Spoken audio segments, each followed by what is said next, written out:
Hey, what's up, everybody? It's Brian from USA.Patriot.Cards, and today I want to talk a little bit about baseball prospecting. Right now, with Bowman Chrome hot, guys like Jackson Holliday and Elijah Green. Who else is in the mix? ONeill Cruz for an older guy. Anthony Volpe. Some of these guys, Drew Jones. They are hot right now.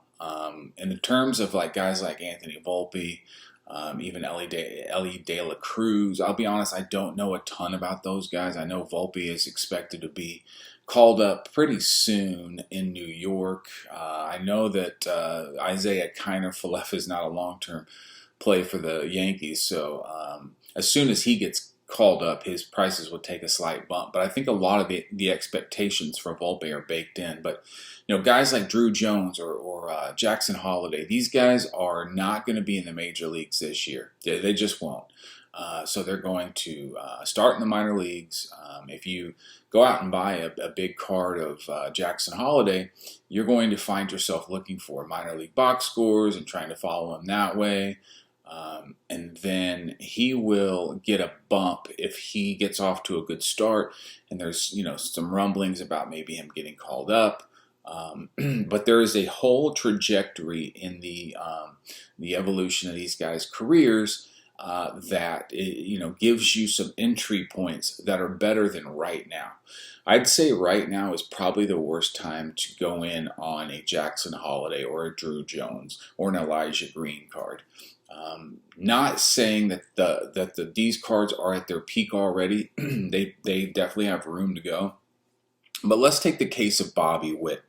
So let me show you some Bobby Witt stuff. I'm a huge Bobby Witt guy because he's local and because he's a great guy. I mean, how could you not love Bobby Witt? Got a smile, plays hard. Here's some stuff. It's an archive silver. I graded this. A rainbow foil I picked up. I didn't rip any 2022 Topps update. I just knew the guy I wanted, and I went out and bought this on eBay. Already graded. It's not a huge card, but it's a foil 10. Super sensitive condition on the all-foil cardboard. And then I've got some firsts. I've got a refractor. I have 2 atomic refractors. Those are out of 100. And then I have 3 of the color match, the premium first Bowman for Bobby, outside of the gold and the oranges, blues, 2 PSA 10 and a 9.5. So Bobby Witt Jr. was hot 2 years ago, 2020. His stuff, much like Jackson Holliday and Drew Jones and Elijah Green, much like all the first round bonus babies, his stuff got hot. He went to the minors. And it cooled a little bit, but as he dominated minor league pitching, those prices, they either stayed where they were or they started to climb. And then at the end of 2021, there was a lot of talk, should the Royals bring up Bobby Witt as the rosters expanded in September, and his prices started to tick up. Ultimately, they decided to keep him down, and a lot of times teams will do that. They'll leave their number 1 or 2 prospects down so that their arbitration clock, I guess, doesn't start. There's a reason why teams they're not in a rush to call these guys up, because they want to have team control over these guys for as long as possible, especially small market teams like Kansas City. And so they will maybe leave that player down on the farm a little longer than maybe their play warrants, so that they'll have an extra year of team control. And that was the case for Bobby Witt. Then in 2022, he broke camp and made the big club and was in the opening day lineup. And his blue, this card right here, there was a Vegas show, and I remember because I went to the Dallas show the week after the Vegas show. This was doing $20K at the Vegas show. $20K. There are a couple guys that bought this card at $20K. I didn't. No way. I could have afforded that. So, and I thought I might have missed my boat on Bobby. But what happened to Bobby is very typical. What happens to a lot of these guys is they start their major league career and they don't just set the world on fire, right? They're learning, they're adjusting. The league is adjusting to them. You know, teams are going to find out how to attack these hitters, and then it's going to be on the hitters to make adjustments. And then the league will have to go back and figure out how to adjust to those adjustments. And it's just a game of adjustments that ultimately, if the player is talented enough, he'll be almost out of ways to attack him, short of him being in a lineup that doesn't have any protection. And that's kind of where Bobby is. And guys won't pitch to, they won't pitch to those guys. So I picked up all my Bobby Witt stuff in about May, June of last year. And that card, that blue, came down from 20 to about 5,500, 6, right in there. It's come down even more. Now that blue's only like a $4,500 card. But what you will see is there's one or two that have gone to auction, and then everybody else is holding it. Nobody wants to sell that blue 10 at $4,500. So, if you wanted to go out and reach, you'd probably have to spend $5 to $6K still to get that card. I expect Bobby Witt to come out and have a way better 2023 season.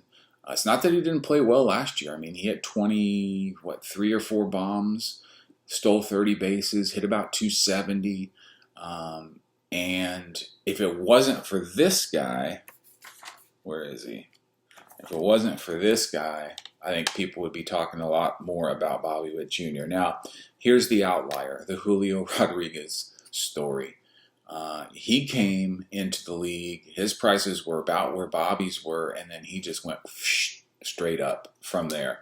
Maybe he's a Ken Griffey Jr. talent. Maybe he's a once-in-a-generation talent, and if you miss the boat, you kind of miss the boat. I think, I was looking at his blue color match right now, and it's fetching anywhere close to from 9 to 10, maybe even plus K. So if you wanted to go out and buy the blue first Bowman auto of Julio Rodriguez, you're looking at least 10K right there. Maybe he starts hot again this year and hits 40 bombs, and that card never comes down below 10K. But that's just a chance that collectors have to weigh and measure on. Am I going to spend this money now because I don't think it'll get any lower, or can I sit back and wait a little bit and see what happens in his career? This table is full of guys that have sort of fallen victim to, they were super hyped, and then they got off to a less than Julio Rodriguez-like start, and they came down. That is the sweet spot when you're baseball prospecting, okay? It's not to go out and buy a bunch of first Bowmans. Just, if there's a first Bowman 10 auto, I'm buying it. I don't care who it is, I'm buying it. And playing the volume game, I don't think that's the right way to do it. I think the right way to do it is to evaluate these guys, see where they were drafted, see how much money they got. If they're international, signings, they're not going to necessarily be drafted. They're going to be signed internationally, and you can measure how teams value them based on their signing bonus. So the ideal way to buy these blue chippers is to pick them up year 2, even year 3, possibly year 4, if they've had injuries or they've gone up and down a little bit, when their prices have cooled way down from where they were at the high point, the hype of their cards. You can get some really good deals on these guys, and 3-4 years in is not too late when you're talking about a 19-20-year-old kid who's coming into year 23, year 24. So let's look at some of these. Bo Bichette. Now Bo Bichette, he's one of the best young players in the game. I think Bo Bichette's still only 24. He was born in born in 98, 3/5/98. So he's 24. Actually, he just turned 25. Now, in terms of Hall of Fame potential, I don't know if Bo Bichette is on the Hall of Fame road. And a lot of guys will tell you that if a baseball player doesn't get doesn't start racking up numbers pretty earlier in their career, then they won't have a chance to make the Hall of Fame. And then ultimately there'll be a ceiling on how high their cards can get. While that might be true, that doesn't mean there isn't opportunities along the way. Just because Bo Bichette might not be a Hall of Famer one day doesn't mean that you can't buy low, sell high on him. Just quickly, some of the stuff I have a 2020 Topps Chrome Sapphire. It's pretty nice. Color match on that. I've got a base, another base, and then I've got 3 refractors. Now, I bought a little bit high on him. His prices have come down about half of where I got in on him. So, you know, I was too early. I waited a little longer. He had a modest 2022 season, but I still think he's a steal. I think he is better than his prices suggest. And I think if you're looking for somebody that's proven, that's in a lineup with protection, that's on a team that's going to make a possible postseason run, and that is exciting and young and dynamic and all that stuff, good-looking kid. I mean, he's got all the tools that collectors look for. Bo Bichette might be somebody to go out and snag. You can get I think a refractor 10 first Bowman auto for around $1,200. So I mean, you can't. I don't know what Jackson Holliday's refractor 10s are doing, but I would assume at least twice that. And you're talking about a kid that is going to be trying to climb his way through the minors versus a kid that will be hitting 3rd or 4th in a really good lineup and playing in the bigs every day. Let's see. Some more guys. Here's somebody, Tyler O'Neill. Now, he's a little different. Tyler O'Neill's older. He has had a lot of injuries that have affected his playing and his value. But he has 40 home run potential. You can pick, now this is his orange out of 25. This is a nice card. This is color match blue. You can probably pick this up for about $500 or less. Some of his refractor 9.5s are dirt cheap. He's a guy that if he can stay healthy, and the word is he's taken an aggressive approach to stretching. He's a guy that's yoked. I mean, his dad was like Mr. Canada as far as like weightlifting competitions are concerned. So he comes from pedigree of bodybuilding. So he takes that very seriously. I don't think he's necessarily interested in giving that part of his life up, but he is interested in doing whatever he can to mitigate the injuries that he's sustained thus far in his career and trying to stay on the field. If he can stay on the field and get 500 plus at-bats, he's a guy that can sneak up and see a nice climb in value. Another old guy, but with a lot of potential, and the injury bug has hit him as well, is Austin Meadows. Austin Meadows is with Detroit now, said to be fully healthy, ready for a huge year. This is his black out of 35. Austin Meadows was, I think, high first-round draft pick at one point by the Pirates and was dealt in the Chris Archer deal, if I'm not mistaken. But if he's healthy, he's another guy that can sneak up and surprise some people. Nick Madrigal. Nick Madrigal had 200 hits, I think, his rookie season with the White Sox and then went across town to the Cubs. He's just a guy that can get on base, score a lot of runs, play good defense, hit for a high average. Another really cheap player that you can maybe grab now and see if he gets hot. Cubs collectors are everywhere. If he does start to regain some of the form that he had in his rookie year, this will be a nice little flip for somebody. Now, I'm a Royals guy, so this might be slightly biased, but I really, really like Nick Prado. Nick Prado was drafted, 14th overall in the 2017 draft. And I watched the Royals a lot, so I have first-hand knowledge about this kid. He can get really, really streaky and really, really hot to the point where you just almost can't get this guy out. Then he can fall back and then start to chase and start to not get good at bats, and he swings and misses a lot. But this is a kid, if he figures it out and can really start to put things together, could be one of the top players in the league.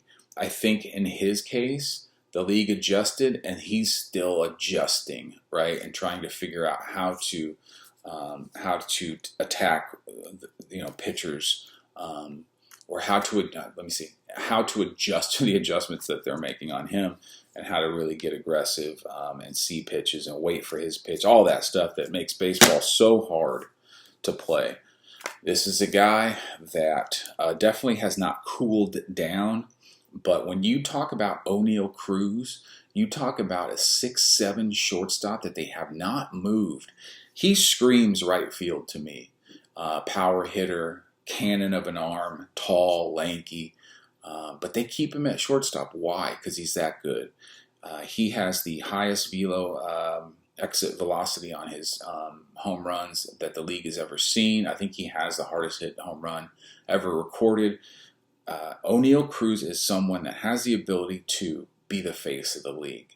And I mean better than everybody, better than Acuna, better than Soto, better than Tatis, anybody that you can think of, that better than J-Rod, that has the face of the league, ability. I think Ohtani, I don't, I mean, he didn't pitch, but Ohtani will always be kind of in his own category. But I think you can get this card for around $1,200, maybe like $2,500 and a PSA 10. But it's his color match. He was with the Dodgers. Now he's with Pittsburgh. He's a little bit of a victim of the weak lineup. He doesn't have a lot of protection in that lineup. But if he gets going and can figure out how to cut down on his strikeouts, he's somebody that I think can excite people because they've never seen this 6'7" type shortstop with monster power before. So look out for ONeill Cruz. Here's one that I picked just because I had it, and I thought I would just mention Jazz Chisholm. Jazz Chisholm is another guy that's really electric, really confident.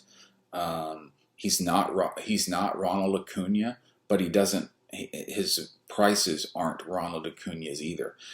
Could he hit 35 home runs and steal 30 bases? Absolutely. Could he end up being better than Ronald Acuna? Absolutely. And he's somebody that has all the swag in the world. So look for Jazz Chisholm. I think he was on the cover of the show or something recently, or maybe it was last year. I don't remember, but the league is ready to market this kid. He is in Miami. He is in a lineup that doesn't have a lot of established stars. So, if he gets super hot, they might not pitch to him as much as maybe a Bo Bichette, who's got Vladdy right behind him. But Jazz Chisholm is somebody who you can go out and grab right now. It's pretty affordable, and you're not gonna pay the Ronald Acuna price for him, though he does have that kind of potential. Here's another kid. He's got major league pedigree. Ke'Bryan Hayes is the son of Charlie Hayes, who used to play for the Rockies. He had a stint with the Yankees. Ke'Bryan hit the scene hard back in, I think it was 2020. I know he hit a home run in his first major league at bat, maybe. He's dealt with some injuries as well, but he is in the lineup with ONeill Cruz, exciting young team over in Pittsburgh. And he's a guy that you can find. I mean, his stuff was way up there 2 years ago. It's probably come down at least 50%, if not more. But he's somebody that fits this mold of going out and getting blue chippers as they're kind of finding their footing in the big leagues, and is ready for a breakout type season. Ke'Bryan Hayes. This kid I love, and this is it because these are all Bobby's. So this will be the last guy I talk about. Jarred Kelenic. Now, if you remember, Jarred Kelenic was part of the Robinson-Cano trade when the Mariners sent Cano to the New York Mets. Jarred Kelenic was the #1 prospect for the Mets for 2 or 3 seasons. When 2018 Bowman draft came out, he was the J-Rod of that class. Everybody was talking about Kelenic. He came up, he hit some home runs, he struck out a little bit. But there has been so much hype on Jarred Kelenic that was unfulfilled yet, so far, that his prices just couldn't sustain. I think I got one of these refractors for around $500, and prior to that, I think at their height they were doing $2 to $3K. So he's already hit 4 bombs this spring. Been following him a little bit. He's got 5 tools. great defender, big arm, power. He just has to make the adjustments that the league has adjusted to him. So if he can figure it out, he's out there with Julio in that lineup. Great young team out in Seattle. Some protection in that lineup, and somebody who's been tested as far as his ability to stay positive. He's been up, he's been down, he's been back up again, he's been back down again. This is kind of a make or break year for Kelnick. So I would assume that he's put in a really, really good effort this past offseason, just trying to make adjustments and trying to figure out how to regain that top prospect form that he had when he was coming up with the Mets. I think I saw a blue Kelnick PSA 10 first Bowman auto sold on My Slabs recently for $550. Let me tell you, that was an absolute steal. You can't find that price anywhere now on that card, and I would be a buyer all day at that price. Matter of fact, that's one card I'm targeting right now is the blue Kelnick first. But guys are so upside down on him that they're just not willing to sell at that comp, and I don't blame them. So what are your philosophies on baseball prospecting? Do you have a favorite guy from the Drew Jones, Jackson Holliday class that you're targeting? Is there a guy that kind of fits this second or third year mold that you can pick up cheap right now and are looking for big things from this year? Talk to us, share your knowledge, because I'm always looking to hear from other people to see what their ideas are. Admittedly, I am not as informed as I maybe once was on these young guys in baseball. I used to play some serious fantasy baseball about 5 or 6 years ago. I just don't anymore.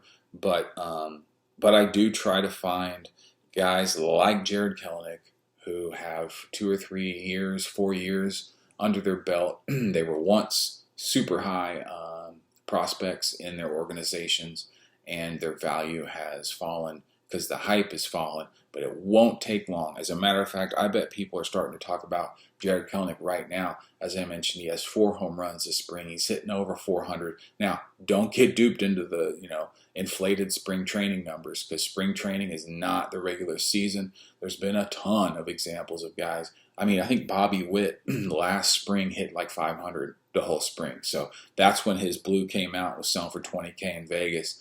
And then he didn't obviously continue to hit 500 as we moved into the regular season. And so people just kind of lost interest, thought he was a bust, and started selling his cards. Pick up a nice Bobby Witt if you can find some.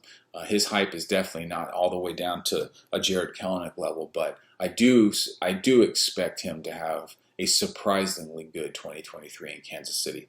Thanks for watching, guys. I can't wait for baseball to start. My birthday's on April 4th, so right around the beginning of the season, I mark it with a birthday. And even though I hate getting older, as you get older, your birthdays are kind of depressing.